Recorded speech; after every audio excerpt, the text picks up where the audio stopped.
Go ahead, Andy. Okay, thanks. Thanks, Coach. Few questions. Number one, how's Sinead doing? Wow. She's still kind of blurry-eyed a little bit, but I didn't want to get her back in there the second half and injure her some more. And hopefully she'd be available for us tomorrow. Excuse me. Gotcha. Mhm. What was your message to the team right after the game? I just told them, hey, it's been a tough few days, for traveling and stuff. And I thought our rhythm was off. We still got the production of shooting from the outside like we wanted. We just didn't put out the effort and energy defensively to stop them shooting those threes. And last question, Coach. So how do you prepare in the next 20 hours? Do you just does film work really help? Does just kind of leaving it alone help? How do you approach it? Film work, you still got to look at the points of emphasis, what we were trying to do on the offensive end, which I thought we did very well the first half, back cuts and getting some things there. Second half, we just really didn't hit shots, and I thought New York did a great job of shooting threes from the outside, to open up the ball game, which they do well. And I think we're just getting rest, get some rest. We still have some time to watch a lot of film together individually, but also as a team, and still try to put a package together and try to get a victory. Thank you, Coach. Thank you very much. Thank you. All right, Eli, we can go to Zoom. I will go to Jackie Ray with Nightcast Media. Hey, Coach. Okay, so the team had a rough start to the season with the travel and then the upheaval in the middle of the season, and then now you guys had to catch a red eye out on Sunday. Is it possible that what you're experiencing right now is both mental and physical fatigue?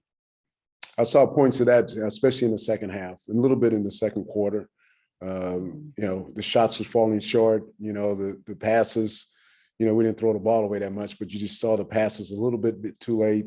And I told one of the coaches said to me, and I said to her too, hey, we look a little bit fatigued. We look off balance a little bit. So I'm not going to lie, that really hurt us, for us, trying to get here. How do you battle that kind of fatigue? Especially the mental side of it. Yeah, the mental side is that, it's like going back to film session, just kind of shorten things up, maybe not run as much, for us trying to fast break it much, slow the game down some and cut down the possessions. But, you just got to play through it. I mean, this is the schedule we got, and we just have to play through it. Yep. Thanks, Coach. Thank you. Tukmi Nguyen with the LA Times. Fred, we know how good of a shooter Katie Lou can be, and she really is a good shooter, but she seems like just in a little bit of a slump right now. Like, what do you kind of tell her to keep her head up? Because obviously her shooting is going to be really important as you guys go through the end of the season. Yeah, and you said the magic word of just keeping your head up. Shooters, you just got to let them, shoot through it. She's getting open looks at the basket, and and she knows that what position she's in right now.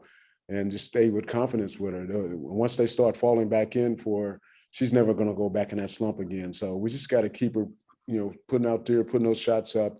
Tonight I had her play a little bit at the 4 spot position there with Sinead being out. And I got a couple more touches closer to the basket, but, it's just a mental thing right now. And that's all about, keeping your body balanced and following through on your shot and just watching the ball go in, and it's going to happen for her.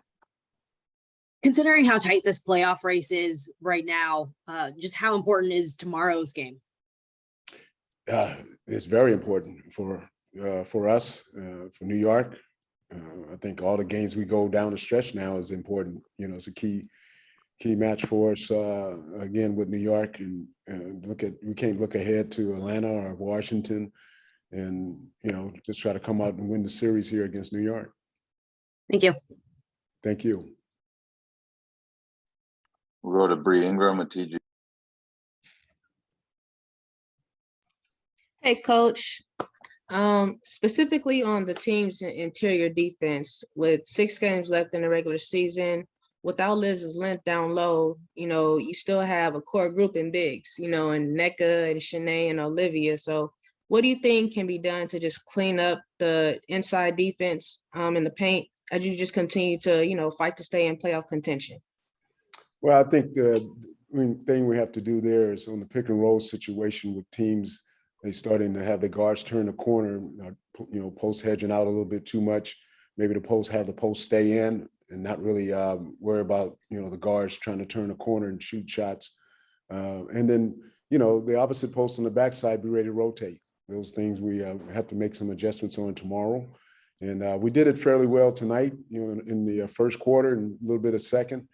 But then, again, the fatigue hit us some there in that third and fourth.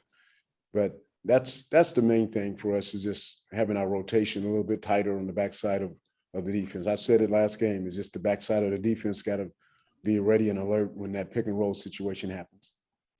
All right, thank you, Coach. Thank you. Thanks, everyone. Thank you. Thanks, Eli. Thanks, Coach. Thank you. Thank you.